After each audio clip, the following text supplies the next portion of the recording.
भारत में जिन दो वैक्सीन के बीच में जंग चल रही थी उसमें से एक थी एस्ट्राजेनेका ऑक्सफोर्ड की कोविशील्ड, जिसे कि भारत की सीरम इंस्टीट्यूट ने बनाया था, और दूसरी कोवैक्सीन जिसे कि भारत बायोटेक ने ICMR और नेशनल वायरोलॉजी इंस्टीट्यूट के साथ मिलकर तैयार किया। केंद्र सरकार ने इन दोनों वैक्सीन में से कोविशील्ड को चुना।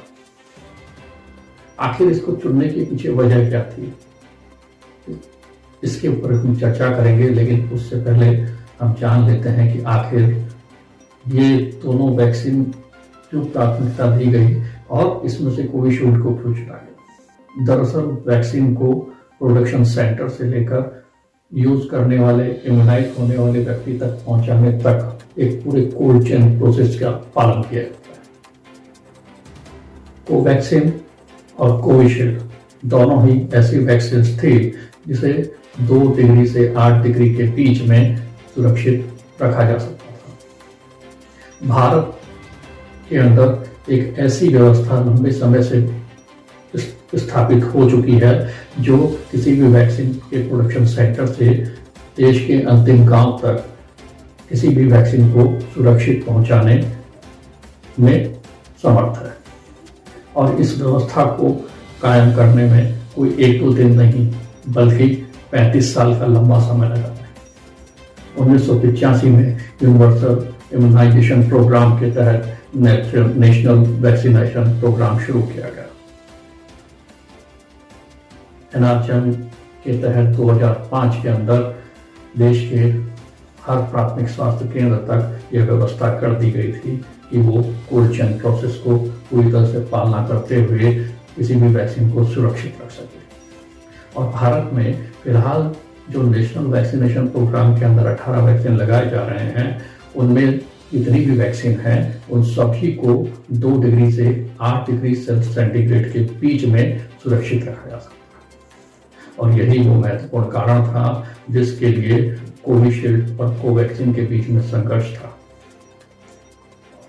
कोविशील्ड और कोवैक्सीन दोनों को ही 2 से 8 डिग्री सेंटीग्रेड के बीच में सुरक्षित रखा जा सकता था और भारत में इसकी एक सुचारू व्यवस्था थी, इसलिए सरकार ने इसे भारत के परिप्रेक्ष्य में बहुत उचित समझा। इन वैक्सीन को सुरक्षित रखने के लिए 2 महत्वपूर्ण घटक हैं जिन्हें जानना जरूरी। नंबर 1, आप इन वैक्सीन को जिन रेफ्रिजरेटर के अंदर रखा जाए उसके लिए नियमित रूप से फिक्स्ड वोल्टेज पे बिजली की सप्लाई, और नंबर 2 टेम्परेचर। और इसके लिए लंबे समय से पूरे भारत के हर प्राथमिक से स्वास्थ्य केंद्र तक एक बेहतर व्यवस्था स्थापित हो चुकी है। हर जिला मुख्यालय पर, जिला अस्पतालों में, CSC पर और प्राथमिक स्वास्थ्य केंद्र तक इसकी एक पूरी व्यवस्था स्थापित है। कोरोना वैक्सीन राजस्थान के अंदर 2 से 8 डिग्री टेम्परेचर के बीच में राजस्थान पहुंची और राजस्थान के सभी जिला मुख्यालयों पर लंबे समय से चल रही वैक्सीन वैन के अंदर 2 से 8 डिग्री सेंटीग्रेड टेम्परेचर को मेंटेन करते हुए इन्हें राज्य वितरण स्थल से जिला स्तर पर जो आपके वैक्सीन सेंटर हैं, जो कोल्ड चेन सेंटर हैं, वहां लाया गया। इन वैक्सीन वैन को इस तरह से तैयार किया गया है कि इनकी जो दीवारें हैं वो पूरी तरह से इंसुलेटेड है।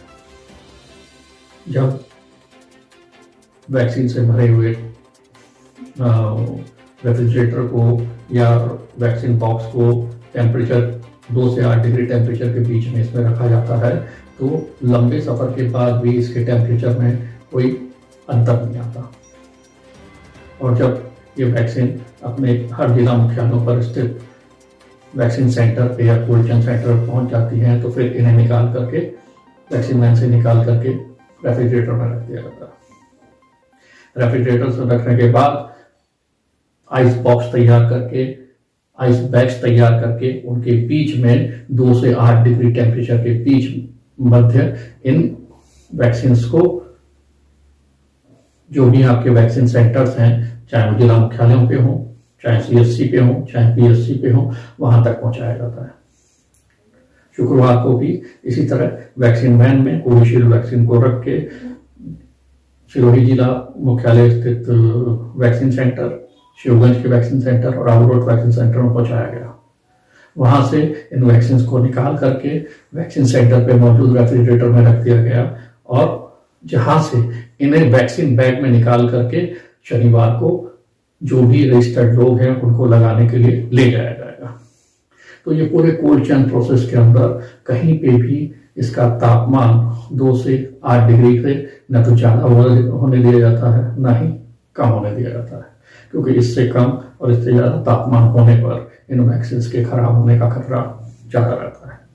एक वैक्सीन के खुलने के बाद 4 घंटे तक वह सुरक्षित रहती है। इसका मतलब यह है कि अगर एक वैक्सीन की वॉयल को खोल दिया तो जितने भी 10 रजिस्टर्ड लोगों को उससे वैक्सीनेट किया जाना है उसको उसी 4 घंटे के अंतराल में वैक्सीनेट किया जाएगा। 4 घंटे खुलने के 4 घंटे बाद वो वैक्सीन किसी भी काम की नहीं।